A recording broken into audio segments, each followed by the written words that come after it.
ama ikibaniwa to when we breathe plastic it causes cancer.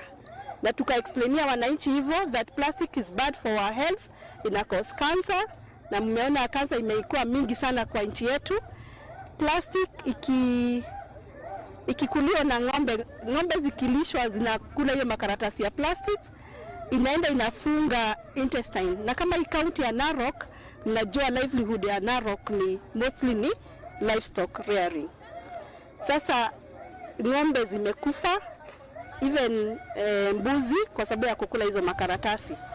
So ni kama Wakenya wamesahau that hizo plastic tulisema situsumike, tunakuja kuwa remind that plastics are still bad.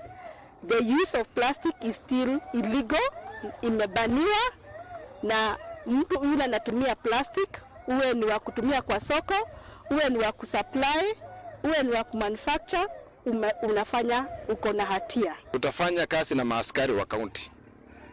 Tutafanya kazi na maaskari wa national government. Tunafanya kazi na kila mtu. Unajua Masai Mara being a county government property iko mandi na askari wa county government. Tumekubaliana kwamba kuna vile tutashirikiana.